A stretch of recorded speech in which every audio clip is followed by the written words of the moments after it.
চিমটি কাটতে পারে এরকম লোকদের কাছ থেকে দূরে থাকবেন। তারা খুব ভয়ঙ্কর। তারা এই জাতিকে কিছুই দিতে পারে নাই, বরঞ্চ নিয়েছে। তারা ধ্বংস করে দিবে পুরো সমাজটাকে, পুরো সমাজ ব্যবস্থাটাকে শেষ করে দিবে।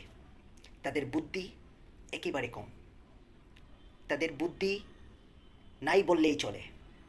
আজকে আমি এই কথাটা কেন বলছি জানেন? এই কথাটা এই জন্যই বলছি, দাউ দাউ করে সারা বাংলাদেশে আগুন জ্বলছে এমনটা মনে হচ্ছে। পুরো বাংলাদেশ গরমে ফেটে যাচ্ছে। সেখানে হাসির তামাশা সোশ্যাল মিডিয়াতে খুলেছে। হিট অফিসার, যিনি ন্যূনতম জ্ঞান রাখে না, কী কারণে হিট বেড়ে যাচ্ছে সেই জ্ঞানটুকু তার নাই। সে সে আমাদেরকে এভাবেই বলছে যে কিছুটা সেফটির জন্য আপনি ক্যাফ নিয়ে বের হওয়ার জন্য, আমব্রেলা নিয়ে বের হওয়ার জন্য, আপনি ড্রিঙ্কিং ওয়াটার বোতল নিয়ে বের হওয়ার জন্য আপনাকে আরও বলছে। এটা উপদেশ দেওয়ার কি আছে? আপনি এমন কিছু করেন, ঘরের মধ্যে এয়ার কন্ডিশনগুলো বন্ধ করেন, এয়ার কন্ডিশন আমদানি করা বন্ধ করেন, এয়ার কন্ডিশন উৎপাদন করা বন্ধ করেন। এগুলো নিয়ে কোনো প্ল্যান পরিকল্পনা কোনো কিছুই নেই। আছে কি জানেন? আছে আপনাকে উপদেশ দিতে পারলেই সে মনে হয় যে অনেক মহৎ মানুষ, অনেক জ্ঞানী মানুষ, অনেক গুণ আছে তার, এটা তারা ভাবে।